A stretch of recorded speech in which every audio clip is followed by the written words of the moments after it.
بسم الله الرحمن الرحيم. السلام عليكم ورحمة الله وبركاته. تحياتي متابعين ومشاهدين قناة سلاحف مليج. النهاردة احنا جايين نقول على أطول فترة تفريغ أنا شخصيا شفتها. طبعا النهاردة الجمعة 16 أغسطس. حتى الحكمة اللي على الورق هنا بتقول ايه؟ بتقول عقلها وتوكل. طيب توكلنا على الله.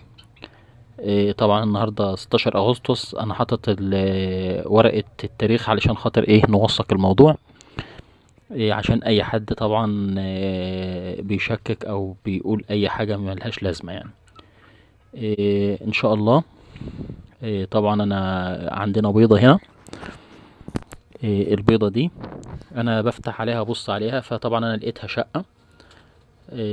انا شخصيا كنت معتقد ان اللي جواها ميت، وكنت سايبها وراكنها على اساس كده. فطبعا لما بس كان عندي امل والله. طبعا لما لقيتها كده والنهارده ابص عليها بالصدفه لقيتها شقه، فانا قلت لازم اصور الموضوع ده ونشوفه مع بعض، عشان كل الناس اللي هم بيشككوا في الموضوع وبيبقوا مستعجلين ويقولوا احنا بقالنا شهرين، احنا بقالنا 50 يوم، يتفرجوا معانا كده ويشوفوا احنا مدتنا النبوية دي كام يوم.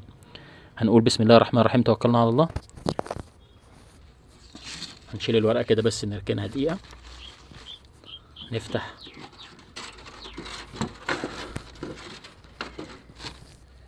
بسم الله. طبعا يا جماعة انا ده الطريقة اللي انا بفرخ بيها وانتوا عارفينها، وناس كتير قالت انا عملت وما فيش حاجة. والله هو ده اللي انا بعمله. ده طبق الرطوبة اهوت.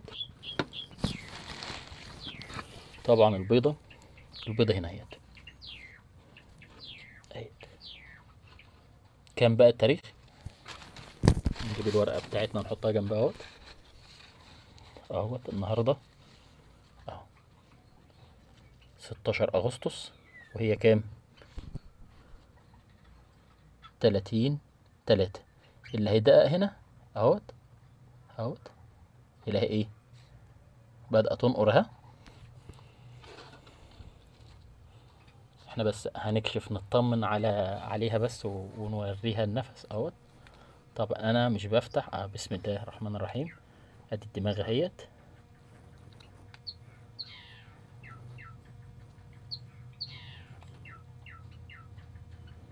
مش عارف ليه رد فعلها، ما فيش رد فعل خالص، ربنا يستر.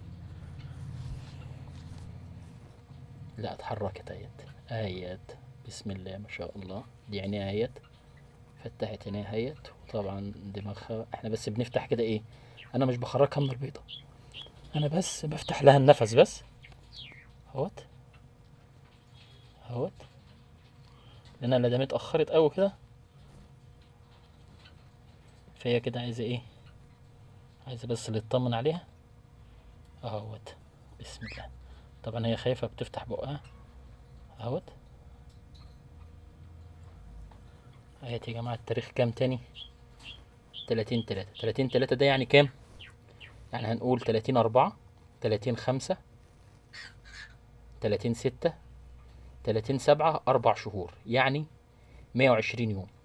وعندنا 16 يوم أو 17 يوم بحكم إن شهر 7 كان 31. 17 يوم و120، يبقى احنا كده عندنا 137 يوم. ودي كده ممكن تاخد لها يومين كمان على ما تطلع من البيضة. يبقى احنا كده بنتكلم في تقريبا 140 يوم. يبقى ده كده بنقول للناس كلها اللي هي بتبقى مستعجلة، نقول له ايه؟ بالراحة ونصبر، وان شاء الله رزقك جاي جاي. اتمنى ان انا اكون وصلت لكم معلومة او افدتكم. موسم خير على الجميع ان شاء الله، وكل سنة وانتم طيبين. والسلام عليكم ورحمة الله وبركاته.